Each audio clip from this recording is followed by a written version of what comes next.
Welcome. I'm Carl Frederick, and I will be interviewing individuals for Kenosha Voices, an oral history project of the Kenosha County Historical Society in conjunction with Kenosha Community Media. I have worked in newspapers for more than 40 years as an editor and a reporter. 38 and a half of those years were at the Kenosha News. I am also a member of the Kenosha County Historical Society Board. We hope you enjoy these programs. I'm speaking with Bob Schmidt, one of the family owners of Schmidt Implement Company in Salem. Thank you for talking with me today. It's a pleasure to be here. Now, how many generations have been in the farm implement business? Well, there's 4 generations. Okay, starting with? My grandfather moved to Salem from Slade's Corners in 1923, and then my dad, Al Schmidt, took over in about 1929, and I started working there for him in about 1957, and David started in about 1991. Okay, so David is the 4th. He's your son. David is the 4th. Okay. Okay, what was your first job in the business? I think sweeping the floor and carrying the coal in for the coal stove and carrying the clinkers out from the clinkers from the stove and then putting parts away. And how old were you at the time? I don't really know, but probably we lived right next to the business, so I suspect maybe when I was in 6th or 7th grade, probably. Okay. So tell me how the business started. Well, my grandfather is said to have been a horse trader on the farm and sold a little bit of Gale equipment that was available at the time, and apparently decided to stop farming and move to Salem and become an implement dealer. And there was a building that had been a former livery stable and a house that he rented and started the business. And how did that go? Well, it went pretty well. Well enough so that my dad came home in 1929 and started working for him, really. Mm-hmm. And in 1935, he bought most of the business and took on other lines so that we had more things to sell. Mm-hmm. And when did your father then become the owner of the business? Well, 1935. Pretty much the owner at that time? He bought approximately half of the business then, and then I think in 1942, when his dad died, he took over the rest. Okay. And you mentioned that you sold a variety of implement equipment. What dealership was it that was sold?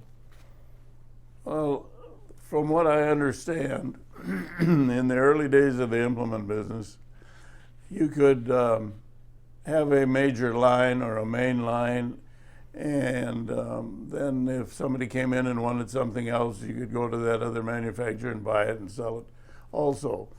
But the 2 major lines that my dad had at the time, I think, were Allis-Chalmers and John Deere. He talked about selling some Fordsons and selling some International Harvester 1020s, but mostly it was John Deere and and Case. And no, Allis-Chalmers. He sold some Case too, but it's mostly John Deere and Allis-Chalmers. Okay, and what kind of pieces of equipment did he sell? Well, it started out to be horse equipment, and then tractors came in and sold tractors and the machinery to go behind it, and traded in things like horses and whatever. I have a purchase order for a sale that he made for a tractor and traded in a bay horse and a Guernsey cow. So it was a little bit of everything, whatever was needed, grain binders, corn binders. Okay. I remember going out on a service call with him on a corn binder. Mm-hmm. So you started working in grade school, and how did this develop? I don't know that I worked in grade school. I was interested, and I was in the shop a lot and did whatever I could do, and then did a little bit of everything from repair work to sales work to parts, and just sort of evolved with the business. As the business grew, then I did more things and got more into the sales and management part of it as time went on. Okay, and when you graduated from high school, did you join the business full time at that time? No, I went to the University of Wisconsin for 2 years to what they called middle course in agriculture. And then when I came home from that 2-year course, then I became a full-time employee at about 1957. Okay. And then you worked alongside your dad until your dad retired. That's right. Okay. Then as time went on, as we did by the generations, one generation bought the other generation, and as it went on, we did it that way. And for a period of time, my sister was involved in it also, and her husband, Roger Runkle. So Arlene and Roger were part of the company at the same for a while, and then they became interested in other things, and I took it on by myself. Okay, and after your father was selling both Allis Chalmers and John Deere, how long did both of those dealerships continue? I really don't know when they started, but in the late 30s, and I don't know the date exactly either, but we were selling both Allis Chalmers and John Deere, and we had what it was called at the time a territory manager for each company. There was another Allis Chalmers John Deere dealer in Wilmot, McDougall Hardware, and one particular day the John Deere man went to McDougall and canceled his contract, so he became an Allis Chalmers only dealer, and the Allis Chalmers territory manager came to Salem and canceled my dad's Allis Chalmers contract, and so we became a John Deere dealer exclusively, and they always contended that there was no collaboration between the two of them, but there was always a question about it. It happened on the same day. Yeah. So then pretty much our main lines were John Deere and Gale. Okay. So you say you grew up in the business. What kind of jobs? You mentioned a lot of things that you did. So did you work on the equipment as a mechanic? Did you learn to become a mechanic? Now, what other specific things did you do? Well, I guess I learned the business from my dad and from doing it. Mm-hmm. I did repair work, trucking, hauling machinery, setup, and demonstrations and parts, ordered parts, put parts away, did a lot of different things. So did you service the equipment? You'd go to the farm and repair things that needed to be fixed, or what did you do? We did both, and we still do. We go to the farms if the customer wants it that way, or we bring it in and repair it at the shop, and we always did it that way. Okay. The parts programs, pretty much the customers come in and buy their parts that they need to repair it themselves. What special skills did you need to learn in order to go into the business? Were you always a people person? Were you always interested in mechanics and machinery? Did you have to learn to be a mechanic, or did that kind of come pretty easily? Well, I've always been interested in the machinery, and I like business. As far as learning about the machinery, as I grew up, the machinery grew up. So the new stuff would come out, and one generation would be more sophisticated than the next. And the manufacturers would have schools where you'd go for a day or a week and learn about the machines, on how to repair them, how to set them up, how to adjust them, and learn from some of the older people that we had working for us. I guess you learned it as we went. And I belonged to the Implement Dealers Association, and they would have meetings and seminars on how to run a business, and tried to pick something up at all of those things. Okay. What were the circumstances under which your father turned the business over to you? Well, I was working with him and doing mostly sales work. And we each had a space that we used. We had a desk and worked out of an office. And I did a lot of road work. And one day he came into my office and he says, "I'm going to retire tomorrow." And I said, "Oh, okay." And so so the next morning he didn't show up. That was that. Yeah. And before that, he and my mother did all of the book work and so on. And a few years before that, he,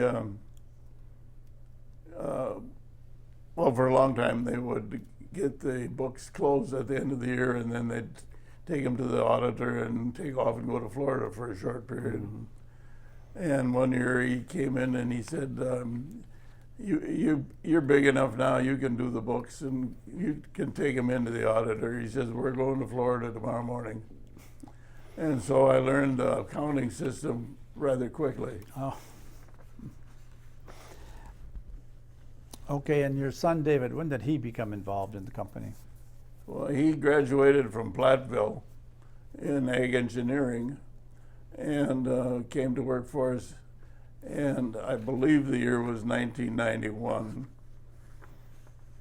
And then he basically started in the same track. He did a little bit of everything. Our business is not a huge business, but so everybody does get a chance to do a little bit of everything. And he learned it that way as well. And he kind of did the same thing I did as he grew into the business. He probably didn't start as soon as I did, but when he was in high school, he would come home and work, doing whatever we needed to have him do, and work in the summertime and on vacations and so on. So, okay. Yeah.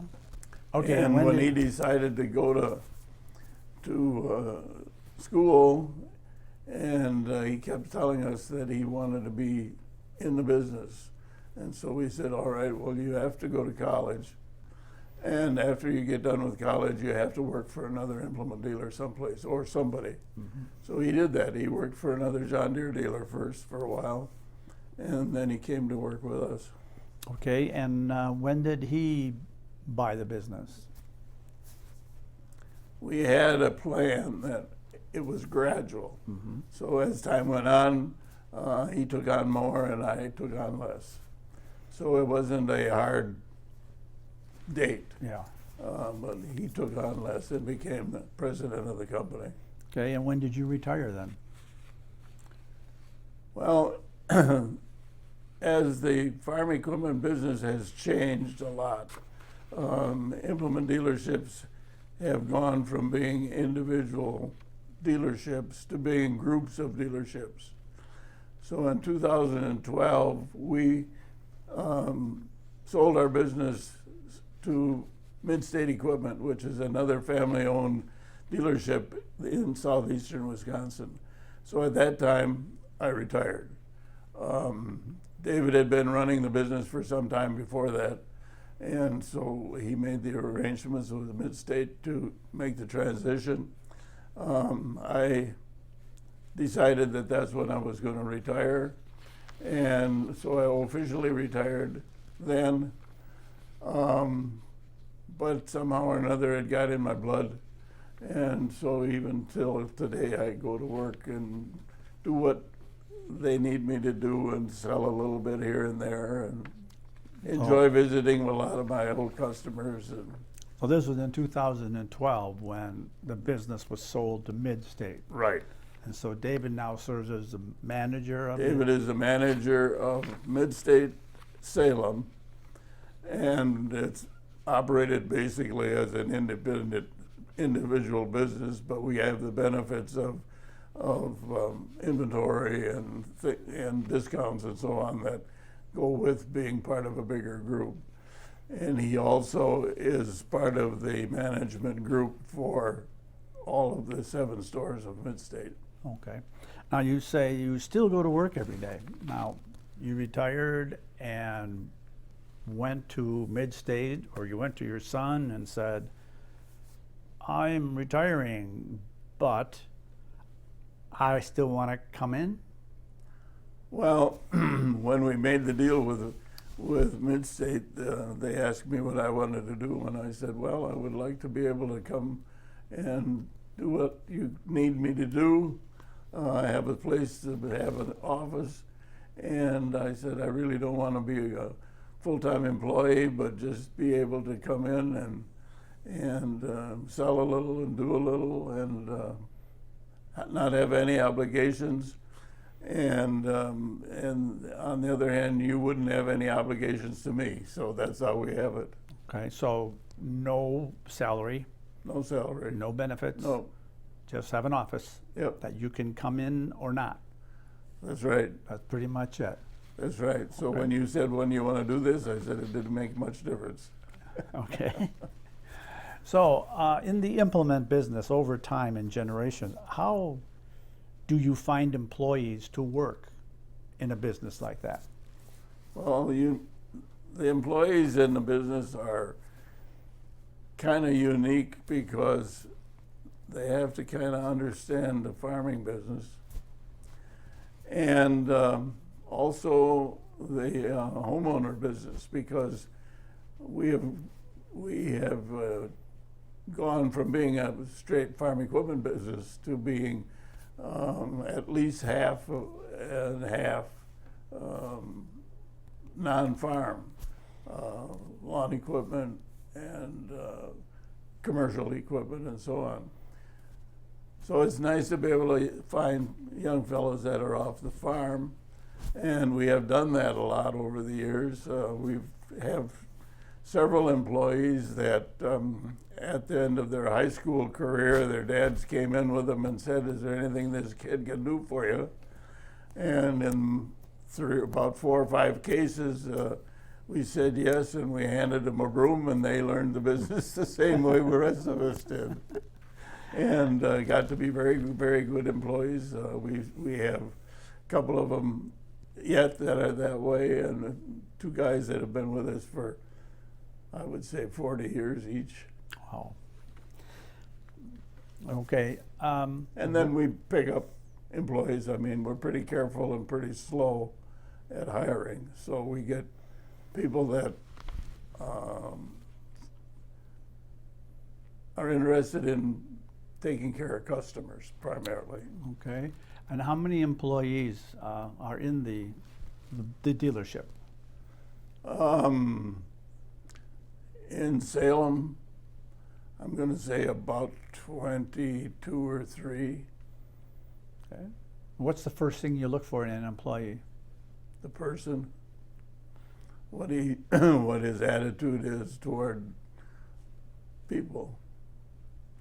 I mean, we want to hire, and I say we because I still feel part of the business, even though I'm not.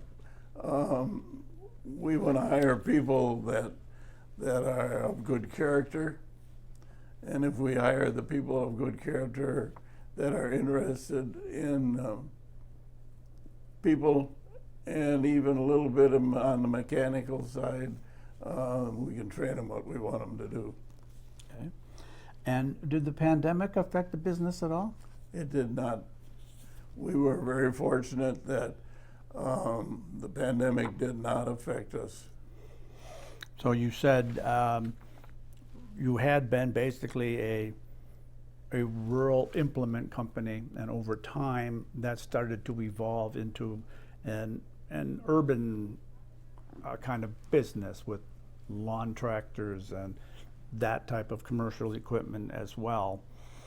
And so that switched from selling tractors, combines to this other type of equipment, right? You're right. Okay. What is the best part of your job, if you will? Or when you were working, what was the best part of the job? I think going to visit customers and knowing people and becoming friends with customers. We had to have customers that were dealing with the third and fourth generations of people that were our customers. Actually, both farm and non-farm, in some cases. But it's interesting that our business changed with the area that we're in. Salem is not in an area that's highly agricultural. We're kind of in a small farm area with a few very large farms. But as the movement from the cities out into the country, went to subdivisions, especially around all of the lakes that are around, I think there's 12 lakes in Salem Township, has created a very, I call it urban neighborhood. Urban. And so it just kind of evolved by itself that we began selling a lot of the equipment that way.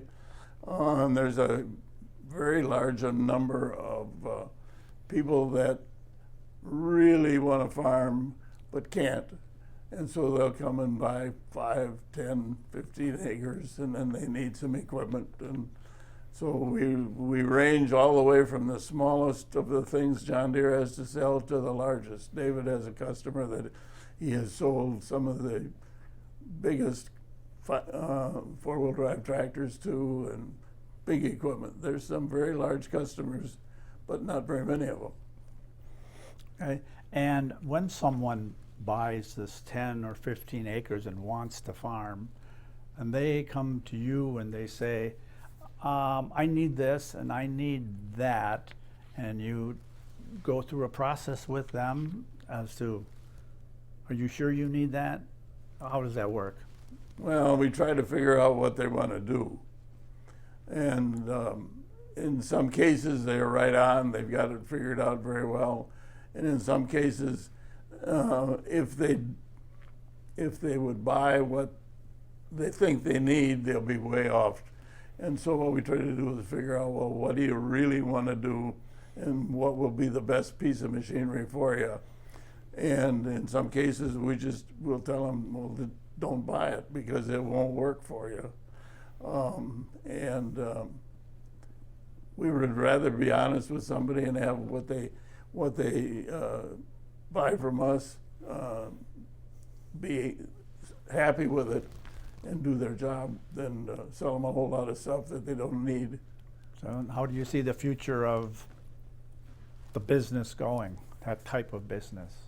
I think that type of business will continue. It will depend on the economy. I mean, if the economy slows down, that kind of a business will slow down too, because the people don't move as fast then.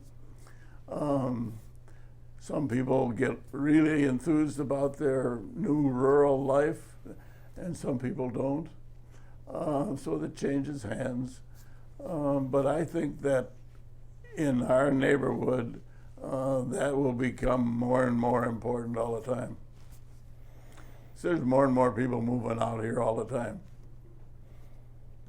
All right, thank you for talking with me.